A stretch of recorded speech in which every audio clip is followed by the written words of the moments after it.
فرمایا کھلا حال میں پلا حال میں گلی کوچوں میں ٹینٹ لگا، جو تیرا دی چاہے انتظام کر، لیکن بیٹی کو گھر کی چوکھٹ سے رخصت کر،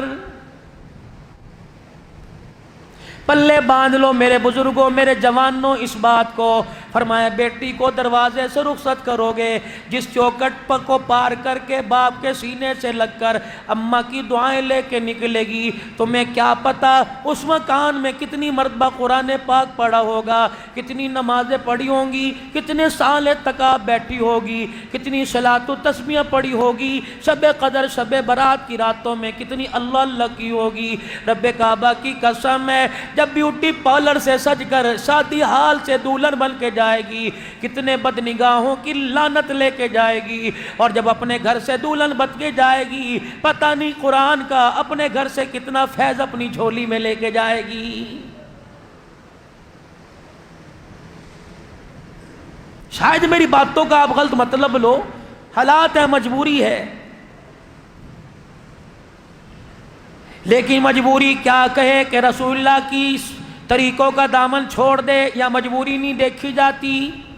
بدر کا میدان ہے، جناب عمر فاروق رضی اللہ تعالیٰ عنہ سے پوچھا عمر بتا جو قیدی ہو کے آئے ان کا کیا کریں، اور بدر کا میدان ہے، گمسان کی لڑائی ہے، کافروں مسلمانوں کی تلواریں آپس میں ٹکرا رہی ہیں، ایک آدمی کو حضرت عمر نے کندھے سے پکڑ رکھا ہے، اس کے منہ پر ہاتھ کے مکے بنا بنا کے مار رہے ہیں۔ امام الانبیاء محبوب کبریا مدنی کریم صلی اللہ تعالیٰ علیہ وسلم نے آپ نے دیکھا، فرمایا عمر تجھے نظر نہیں آ رہا یہ تیرا ماموں ہے۔ حضرت عمر نے زوردار چماٹا منہ پر مارا اپنے ماموں کے، کہ کملی والی جب تک کلمہ نہیں پڑھا تھا یہ میری ماں جایا تھا، اب کلمہ پڑھ لیا، جو تیرا وہ میرا، جو تیرا نہیں وہ میرا کوئی نہیں۔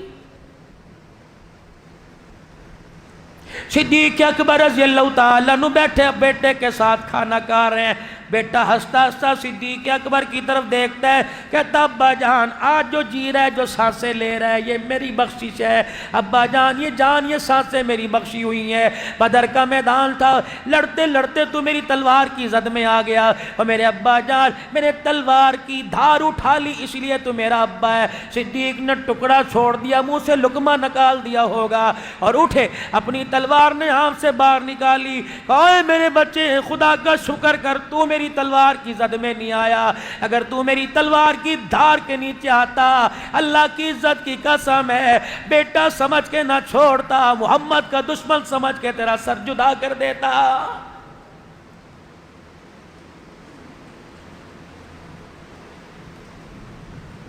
کسی دعوت پر جا رہے ہوتے ہو، سوٹڈ بوٹی ہو کے جا رہے ہو، جوتوں پہ پالش ہے، کپڑوں پہ استری خوشبوئیں لگا کے جا رہے ہو، تجھے گلی والا، مکان والا، دکان والا، ریڈی والا، چھاپڑی والا، انجانا جانا ہر پوچھے گا کہاں چلے کہاں چلے، کہے گا فلانی جگہ جا رہا ہوں فلانی جگہ جا رہا ہوں، کوئی کہے گا خیری جاؤ خیری واپس آؤ، کوئی کہے گا جاؤ اللہ کی حفاظت میں جاؤ۔ قیامت کا دن ہوگا میرے عزیزو، حوض کوثر پہ جائیں گے صدیق عمر عثمان علی، کربلا کا شہ سوار حسین رضی اللہ عنہ، اور لٹ پٹ کے آنے والی سیدہ زینب رضی اللہ عنہا، فاطمۃ الزہرا اپنے بچوں کو گودی میں قرآن کی لوری دینے والی، اگر مسجد کے امام سے، عبدالحنان سے، متولی سے، انتظامیہ سے، نمازیوں مؤذن سے، آپ سے میرے سے پوچھ لیا کہاں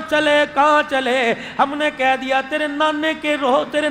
حوض کوثر پہ جا رہے ہیں، اگر اللہ کی عزت کی قسم حسین بائیں پھیلا کے کھڑا ہو گیا اور کہے گا شرم نہیں آتی، قول تیرا کچھ اور تھا، فعل تیرا کچھ اور تھا، اگر نانے کے حوض کوثر کیا پالا اتنا سستا ہے کہ تجھے مل جائے تو پھر مجھے کربلا میں جانے کی ضرورت کیا تھی؟ اگر تیرا میرا نظریہ یہ ہے کہ سرکار قبر میں آئیں گے اور کہیں گے اسے چھوڑ دو یہ تو میرا ہے، اگر تیرا میرا نظریہ یہ ہے قیامت کے دن حضور ہاتھ پکڑ کے جنت میں لے جائیں گے، تو مجھے بتاؤ فاطمۃ الزہرا رضی اللہ تعالی عنہ نماز پڑھتے پڑھتے کیوں گر گئی؟ حضرت علی نے ہاتھ پکڑ کے اٹھایا، کہ فاطمہ کیا بات ہے؟ رو کے کہنے لگی علی 4 دن ہو گئے حلق سے نیچے ٹکڑا روٹی کا نہیں گیا، اتنی کمزوری ہے میرے سے مصلی پہ نہیں کھڑا ہو جا رہا۔ اگر بیوٹی پارلر میں بال کٹوانے پر شلوار ٹخنوں سے اونچی، گلا کھلا ہوا، اللہ اکبر، کلی جہاز کے اندر 60-70 سال کی عمر، دوپٹہ کوئی نہیں، سینہ تان کے کھڑی تھی. پتہ نہیں میرے سے کتنی مرتبہ منہ سے استغفار نکلا. میں نے کہا جب ایسی مردودنیاں جب اللہ اکبر اپنے سر کا پردہ اتار کے آئیں گی، پھر پی آئی اے ہو یا اے بلو ایر ہو یا سرینا ہو، خدا کی قسم ہواؤں میں اسرائیل آ کے گرفت کرے گا، فضاؤں میں کرے گا، ٹرینوں میں کرے گا، تجھے پتہ ہی کوئی نہیں. ایک عورت سر سے دوپٹہ اتار دے، ساری کائنات پر خدا کی لعنت لانے کے لیے کافی ہوتی ہے. اور ایک عورت سر کے بالوں کو دوپٹے سے چھپا لے، اس ایک عورت کی وجہ سے اللہ پوری کائنات پر رحمت برسا دیتا ہے.